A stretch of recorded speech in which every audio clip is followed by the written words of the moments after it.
join me in welcoming BPatterson.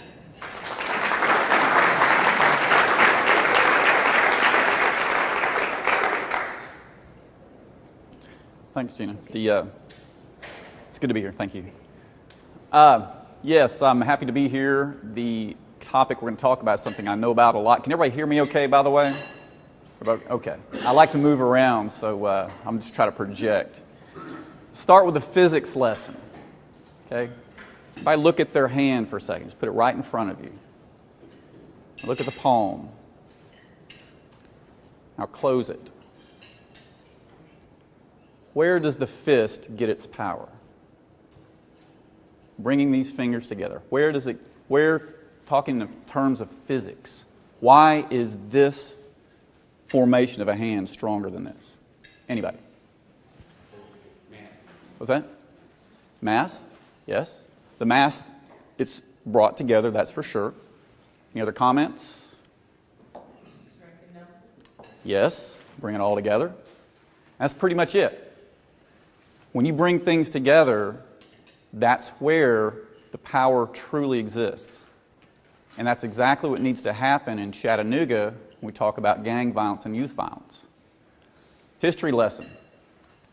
That's a logo of something very close and personal to Chattanooga that dealt with an issue we were having a long time ago, where different people came together, different groups came together, and we were able to solve this problem. Does anyone recognize that logo? I want to take a guess at it. Power board. Has to do with power, yes. There's the problem. Erosion. Back in the Great Depression era.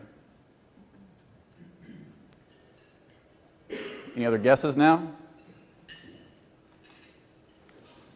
That was the logo for TVA.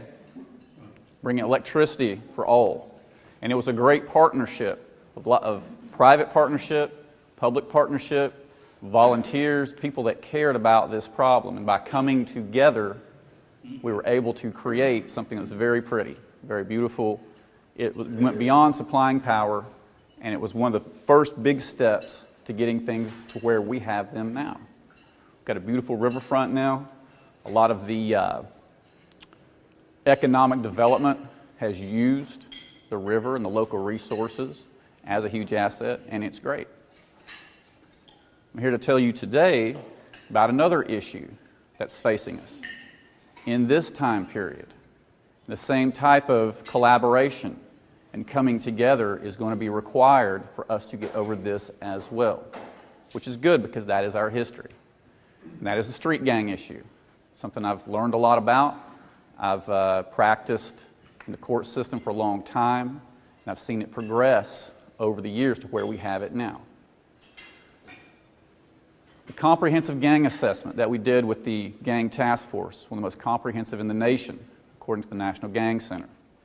It let us know we have gang activity in all 21 zip codes that were assessed, and it's both emerging and entrenched. When you hear entrenched, think Atlanta, think Memphis, think Los Angeles. We have that stage 4 cancer here in Chattanooga. It's typically in East Chattanooga, particularly Avondale, the West Side, and Alton Park. But primarily it's emerging, which means those clear hierarchical structures haven't formed yet. We still have different gang members from different gangs doing dope deals together, so it's not completely crystallized. We know where it's happening. While it's in all 21 zip codes, you can kind of see that spine of gang activity, starting in East Chattanooga, going through Glenwood, Highland Park, East Lake, and down to the south side. That's where it's happening. The police have done a phenomenal job in getting out in front of this early in terms of intel. They're starting to keep up, and they've been keeping up with who the gang members are. What clique are they associated with? What types of crimes are they committing? What are their tattoos? What does that story tell us? Where's the graffiti? So that's really good about our particular situation. This is Chief Bobby Dodd talking in 2012 about the rise in gang activity and how young they're getting and how much more ruthless their crimes are, where they just don't seem to care as much about what happens to other people. He's talking about how it's going the wrong direction. The 22% increase in aggravated assaults from 2011 to 2012, he attributes directly to the gang-related murders, violent crimes, and aggravated assaults. So, where are we in the news? This is why gang activity is every business person's problem too. You may not live in any of these particular areas, but if you like to go downtown, you like to bring your kids to the aquarium like I do, let them go to see the CDM, walk across the bridge. You like hearing stories about people coming to Chattanooga because it's such an incredible place to start a business. Those are the headlines that we've been having. The worst crimes possible. That's the rapes, the big-time dope dealing, the targeted violence, the random violence. And whether it's gang violence, like gang on gang, or just gang members out there committing crimes, that's what we're seeing. That's what other folks are seeing and making their decisions upon when deciding whether or not to come to Chattanooga. We have a lot of that. Our gang activity has made national news. When 9 people got shot on Christmas Eve in 2011, that went way beyond Chattanooga. CNN, Fox, USA Today. So no one here in this city can say, I didn't know we had a gang problem. Here's something not a lot of people know. It's really significant for the future. Again, I'm here to tell you that the sky is not falling. We have all the ingredients to where I've seen them develop in places like Atlanta and Memphis. I've been to Los Angeles. We have those ingredients. This is one of them. Everyone pretty much knows about the Mexican drug cartels, how they're some of the most violent people on the planet. They're actually committing ruthless acts simply to show how bad their cartel is and how they should control everything. A lot of people don't know is the efforts they're expending in trying to build contacts with U.S. street gangs right now. They're recruiting them for assassins. And particularly, they're recruiting them, building alliances with them to control the street drug trade. So they've got a conduit from manufacturer all the way to the end user. This is an article about one they broke up just 2 months ago in Los Angeles between a Mexican cartel, prison gang, and a street gang for that reason, so they can have direct access to the street drug trade. Not a lot of people know that every single one of those cartels are in Atlanta, Georgia. The Gulf Cartel, the Sinaloas, the Zetas, the Tijuana Cartel, they're all there. That's testimony from a 2 kilo case that I tried back in 2010. That's from the DEA agent educating the jury about why Atlanta is the hub on the East Coast for drug trafficking. It has to do with the highway system. Comes up through Mexico, takes I-20 east. From there it goes all up the East Coast. Atlanta today is what Miami was in the 80s when it comes to dope dealing. So we got Atlanta there, and right up that drug corridor is Dalton, Georgia. A lot of people know has a large Hispanic contingent there. Largely hardworking, great folks, you know, as far as symbolizing the ideals of what America is, was, and should be. That community exemplifies it. However, when it comes to cartels, that's the typical marginalization. The typical marginalization, the Hispanic culture allows gang activity to flourish because they're less integrated. That's $2 million in cartel money.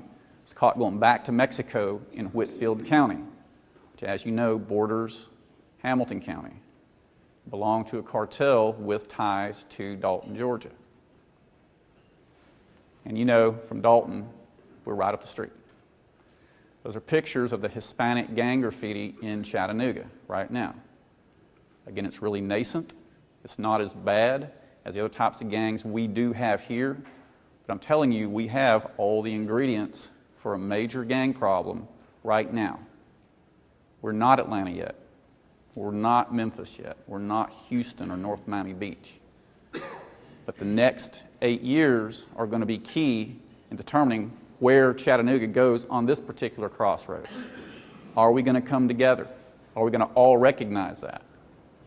Well, this is what I'm suggesting. You may have heard in the news that Bill Cox has decided not to run for district attorney. He's stepping down. I've been encouraged to run for that position. I have not decided to do so. However, if I did, this is what I would do, and I want to share it with you. It has everything to do with everybody coming together to address this right now. There are 5 components of it. Let's start with T. First, you target the organization. One of the negative things about going after gangs, I'm speaking as a prosecutor here, is you wait till they commit crimes. Well, they commit crimes 2, 3, 4 at a time. It's a drive-by, aggravated robbery, aggravated assault. Well, in a gang that's dozens deep, if not a couple of hundred, that really doesn't do much to staunch the growth. One of the things that, with the task force, I was able to do was I was in a position to give feedback on what type of laws we needed in Tennessee. We had a RICO statute already. We had a gang statute already. I was able to write a law that integrated the two. You may have heard about it, the RICO statute that Governor Haslam signed into law last year. It allows us to go after criminal gangs as an organization, where you don't wait until they're committing these crimes 2 or 3 or 4 at a time. These are examples from the best practices of state-level RICO prosecution from the state of Florida. As you can see, they're not going after them 2 or 3 or 4 at a time. They're doing it 10 at a time, 14 at a time, and it's proactive. That's what we can do to target the organizations here. And again, the police know who the bad guys are, so it's not that big of a stretch to start doing these things. Another way to target the organization, there are civil laws that allow us to create gang-free zones. It's under the nuisance statute, just like when a bar runs down a neighborhood or some type of business that's unsavory runs down the quality of life. It's called a nuisance. In Tennessee, gangs are per se considered nuisances, which means that, and this is from California, which of course, again, best practices pioneered out of a place whose gang problem is a lot worse than ours.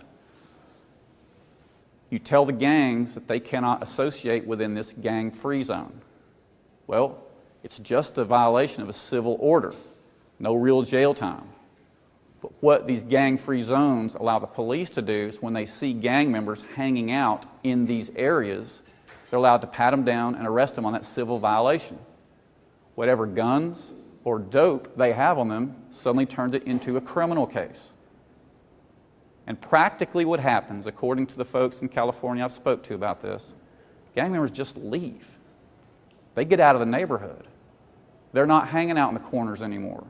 They're not hanging out on the steps intimidating residents. They're gone. So just one more way you can target the entire organization using the laws we have now.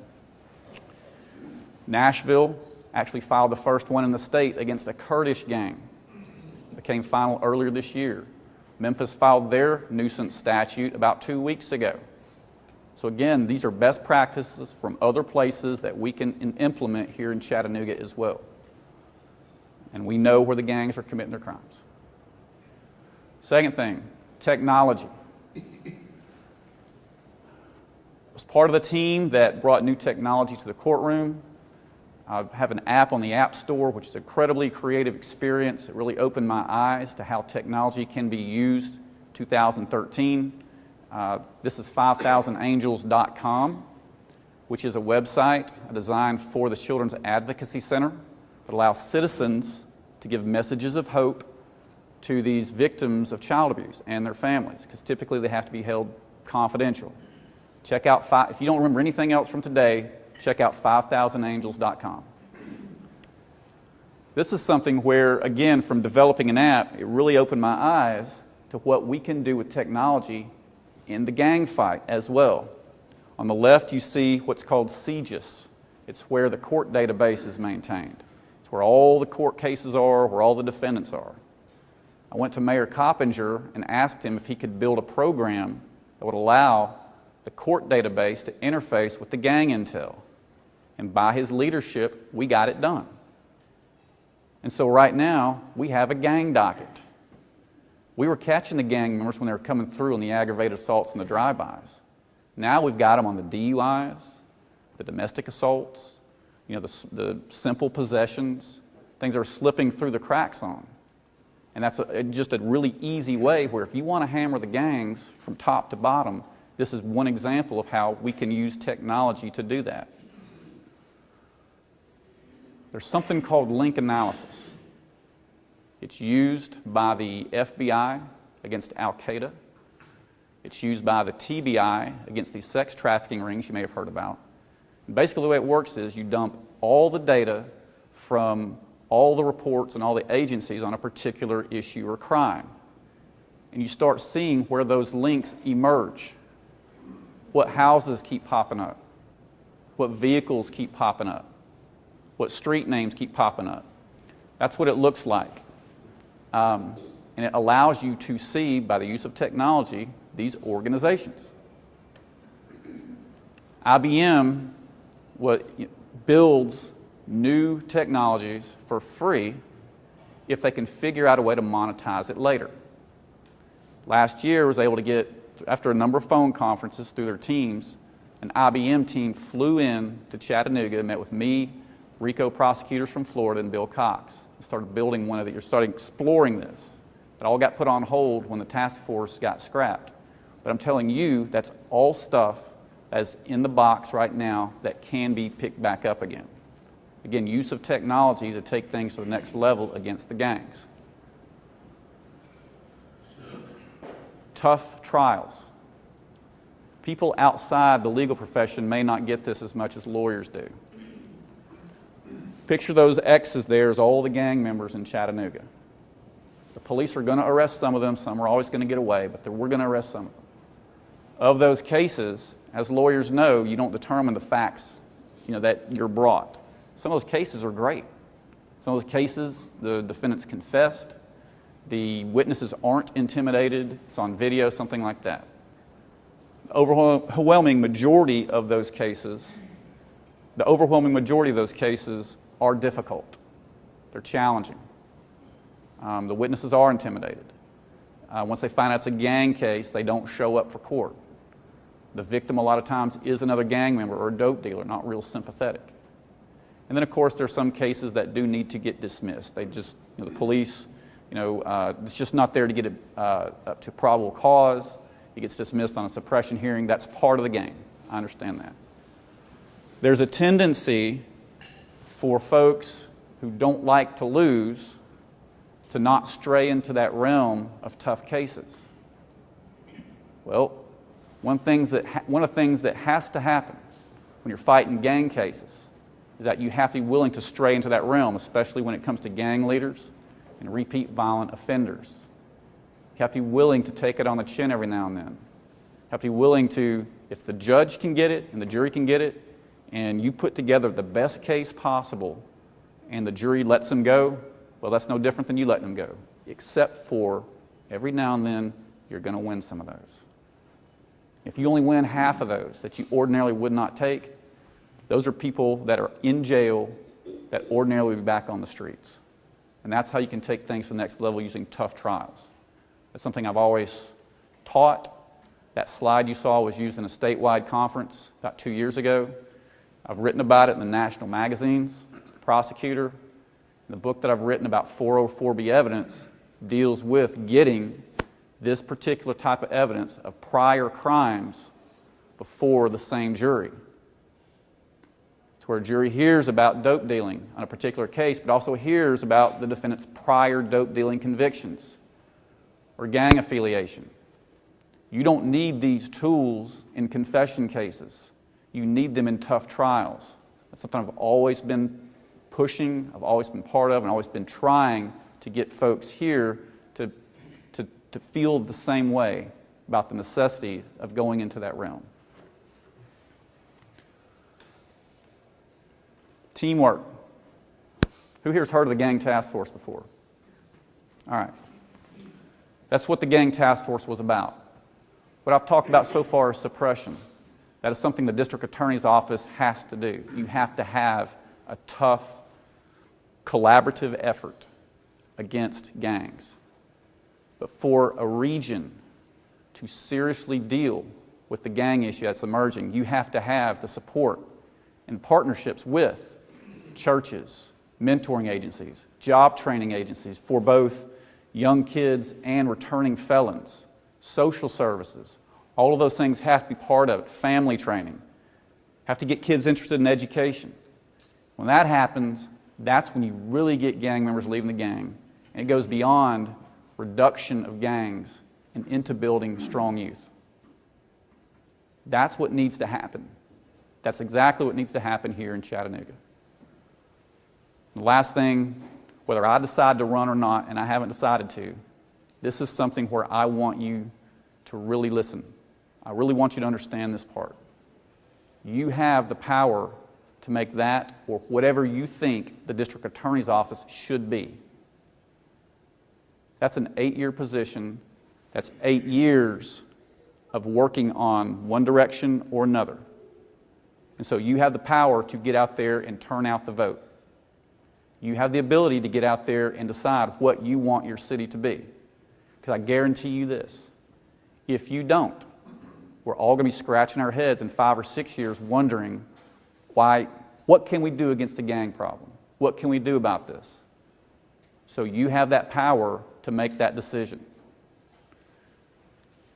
6 months away, and the final election 7 months away. Bottom line, who's heard of the revolving door? Anybody? The revolving door of how criminals go into jail, get right back out on the street. These things are things that can be used to stop that revolving door.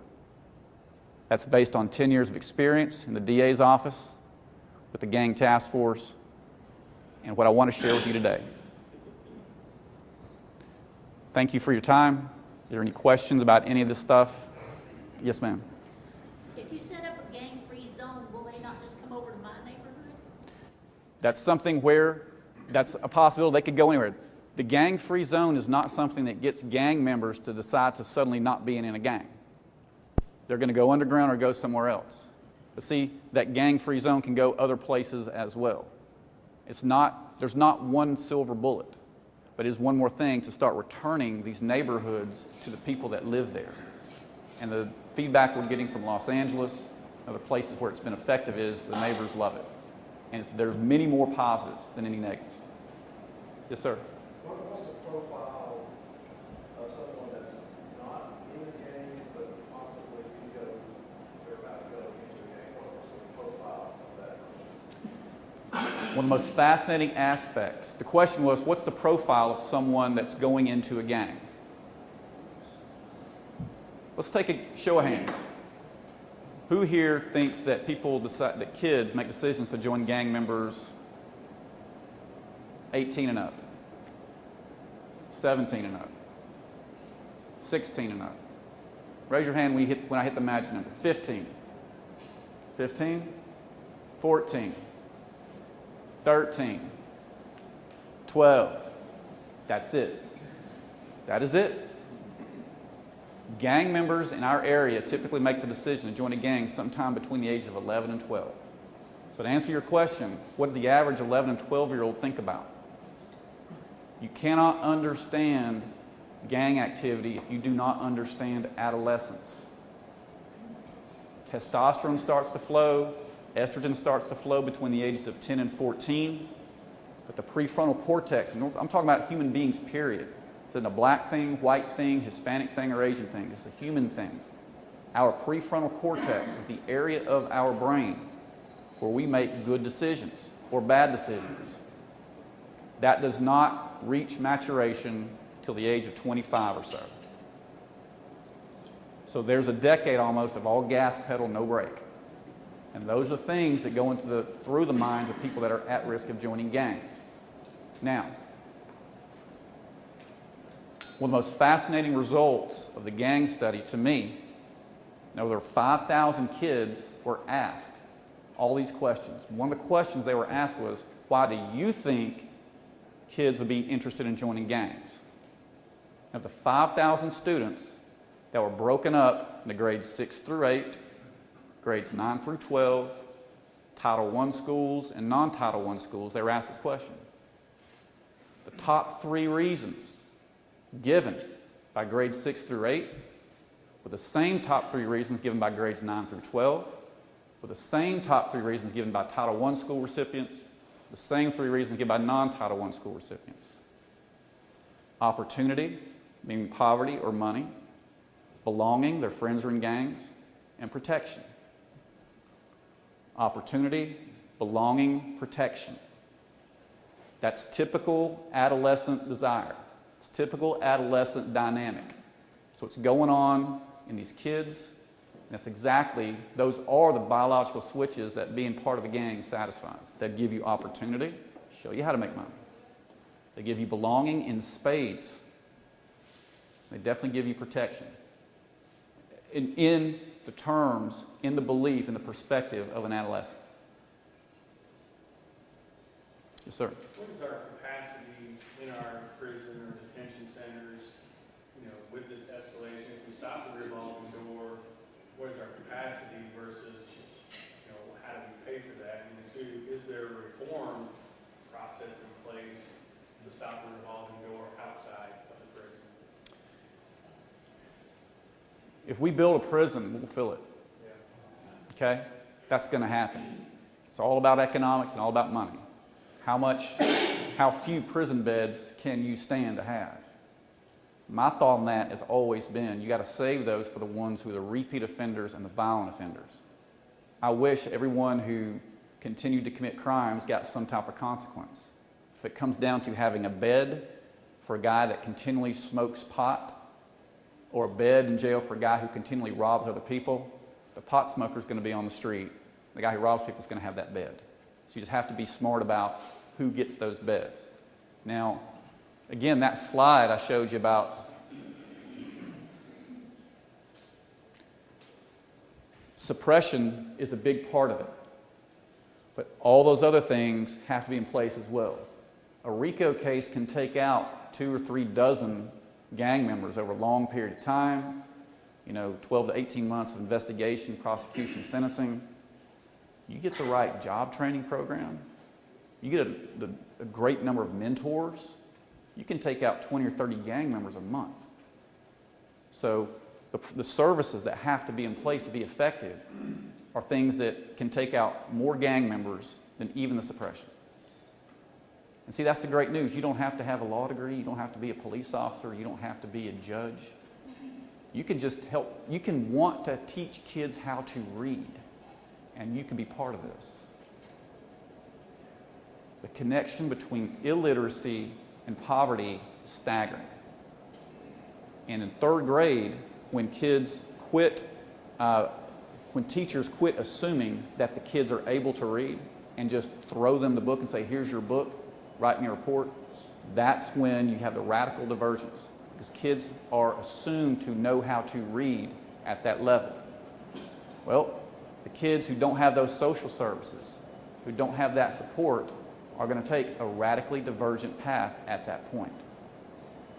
So there's all kinds of ways, all kinds of spots in this bandwidth where everyone can participate. Yes, sir. It appears the Littlefield administration and Burke administration differ somewhat on how to tackle this problem. Is that true, and can you explain the differences? Yes. The Public Safety Committee that appointed me to do this, Mayor Littlefield was one of the members on that. But Bill Cox actually put it together. Bill Cox got Mayor Littlefield, Mayor Coppinger, Chief Dodd, Sheriff Hammond, Mitch McClure from the County Commission, Jack Benson from the City Council, and me together to talk about this. So when we decided to do this, it wasn't a Ron Littlefield decision to do this particular approach, this comprehensive approach. It was a Public Safety Committee. What happened was Mayor Littlefield understood, obviously, that this was primarily an urban issue, and he said, okay, I'll write the check to fund it. Bill Cox agreed to loan me out to do it. Mayor Coppinger added in a full-time gang prosecutor in the county budget. So to answer the first part of your question, this was beyond Mayor Littlefield's direction. This was a collaborative effort. However, when the new administration came in, after Andy Burke got elected, before he got inaugurated, I had great open conversations with Travis McDonough, his chief of staff. Just let him know, you know, we can keep doing these types of things. We can work what we have into an existing crime plan. If you want to bring in new folks and go a different direction, that's fine as well. Just let me know. And I was very open with them. They were very open with me. They wanted to go a different direction. However, the effective direction, and this is something everyone should know about the current administration, they're working hard on doing the things that I know are going to be effective. The ceasefire operation, you may have heard them talk about. That's something from David Kennedy. David Kennedy is a genius. That's something we were working on at the task force. And hopefully Mayor Burke's going to be able to pull off getting something like that going with this administration as well. Getting Lexia, which is literacy software. It's software that's designed for a hard-to-teach population. We got that in the Carver Rec Center. The next step that the new administration did was get it in other rec centers. So I totally support the new administration's direction, which has been to drop the hammer on the gang members who have made their decision to be criminals, but reach out to cut the pipeline of kids going to gangs in the first place. So that's what I see.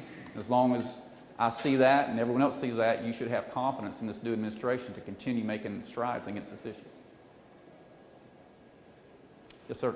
Do you guys have informants or what have you that you attract to infiltrate to help you out? Yes. Do you pay them or how do you attract them? The question is, do we have informants to help, and how does that work? You want to see me afterwards? I'll get you signed up. Right. No, the single greatest weapon against group criminal activity is intel. It's knowing who the bad guys are, knowing where they are. So yes, there are informants. There are people that are inside these gangs. And the good news is it's not like it's La Cosa Nostra. You know, we aren't going against an organization where people are claiming to be legitimate businessmen. We're going against teenagers and young adults who have Kemp Drive Posse tattooed on their forehead. So they're not hard to spot, okay? And being adolescents, being young men, once the cool factor goes away and they see, well, I've got the choice of doing life in prison or talking about where the guns are coming in from Atlanta, then that's how that works. Yes, sir. There's a big push, I guess, from some folks to legalize drugs, and obviously in Colorado, even recreational drugs, marijuana and what, but with the thought that will reduce violence, help eliminate gang problems, and what are your thoughts on that? The question is, how will legalization of marijuana, just marijuana, right? Talking about marijuana? Yes. Only, okay. How's the legalization of marijuana, how could that be effective? You know, I'm going to give you a couple answers on that because I'm going to answer as a parent, I'm going to answer as a prosecutor. As a parent, once my son was born, I got a whole new respect for the war on drugs.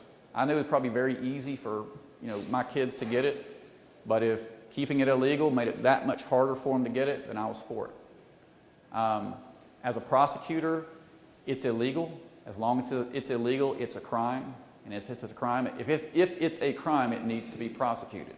However, I have to acknowledge that a lot of the resources that are spent incarcerating low-level drug users, if we're only going to have a finite amount of resources, then some of that could be saved for violent offenders. So the arguments I've heard that legalizing it will put some of these Mexican cartels out of business, I don't believe that. I don't believe that at all. The same cartel pipelines that was bringing dope and cocaine, once we got tough on methamphetamine here in Tennessee, they just threw methamphetamine on that same little pipeline. So taking out pot isn't going to cut down the crime on the large scale, in my opinion, on that. It may save us a lot of money on some other things, which, if it makes room for violent offenders, then I am for. What if we legalize all drugs? Legalize all drugs, and there was no incarceration of those folks. to throw another one. Well, my answer as a parent and a prosecutor is the same. I'm not behind that at all. So, especially when you come with teenagers. Teenagers are willing to experiment. Teenagers are willing to take chances. Their teenagers are going to, if it's legal, they're going to shoot up, and then by the time they figure out how horrible it is, it may be too late for them. I think you had a question, sir. How is it that in the safe neighborhoods setup that you're not considered racial profiling when you're going in and arresting those that show up in there? How is that not used by defense attorneys? Well, defense attorneys have a job, and the job is to zealously represent their client. So the question is, how is racial profiling used in court, and how do defense attorneys use it? Now, how do they not use that as defense against being arrested in safe neighborhoods? Okay. Gang-free neighborhoods that you outlined? Are you talking about in terms of the gang-free zones? Yeah, so how can they not use that as up? You racially profile them. Gotcha. Okay. The question is, how, in terms of the gang-free zones, can that not be racial profiling? It's very easy. The criteria that lay out what a gang member is for those particular gang-free zones are very specific down to the name. They use tattoos. They use prior affiliations with gang members. They use admissions. Again, the young adults and teenagers that are drawn to this are proud of being a gang. They let people know. We're catching as many people on Facebook as with using DNA. That's just the way it is. Some kid shows up in court, he's all scrubbed up, he's got oversized glasses on his face, he squinches down in court. You know, that patina of innocence goes away when you drop out the Facebook pictures of him with a 9mm in his waistband, fanning out gun and holding fanning out money and holding a sack of dope. So that's not profiling. That's looking at evidence and deciding who's breaking the law and who's not. And the same thing goes with these gang-free zones. If you're a member of the Gangster Disciples, if you're a member of the Rolling 60s Crips, if you're a member of the Athens Park Bloods, and that organization, which is a criminal organization, has been banned from a particular neighborhood, then that's just the law. Nothing racial about it. For the record, there are white members of gangs in town. They're largely minorities, but again, this isn't a black thing, white thing, Hispanic thing, Asian thing. Yes, sir. Can you distribute a list of the gang members to employers that would be interested? That's legal. That's law enforcement sensitive. The question is, can we distribute a list of gang members to potential employers? The answer is, since it's law enforcement sensitive information, the answer would be no. The data that you were shown here was sanitized to where you have numbers, but you don't have specific names. So we know who we know who they are, and we know where they are. But as far as the public knowing, it's just not, that would disrupt a lot of law enforcement operations, I think. And one last, would you recommend that we all get a concealed carry permit? Well, would I recommend it? You know, I have one. It's something that, you know, I don't use it much at all. It's one of the things, better to have it, not need it, right? Than need it, not have it. But the carry conceal, I think, is something that if you're going to do that, you need to understand how powerful it is to carry a weapon. One of the most afraid I was this particular year was when I did my particular training for my handgun permit. I was sitting right next to a lady, or standing right next to a lady on the range when we were shooting, and she was like, "So how does this gun work?" And like that, you know, so we're all ducking down. But that underscores the point where if you're going to get a permit like that, you need to make sure you know how to use your gun. Again, I want to emphasize, this isn't anything where we need to all start carrying weapons. There's not some tidal wave that's washing across, you know, Aquarium Drive as we speak. All the aspects, from the dope dealing to the gang activity that we already have, to the gang activity that's probably all around us, we have those ingredients around us right now. And I'm encouraging not only law enforcement to get together, but every social service agency, everybody who's interested in going out to the rec centers, everybody who's interested in becoming involved in after-school programs. That's going to be a heck of a lot more effective than getting a permit. It's having citizens coming together to go out there into the streets, into the rec centers, into the schools, and try to prevent the kids from going to gangs in the first place. Anything else?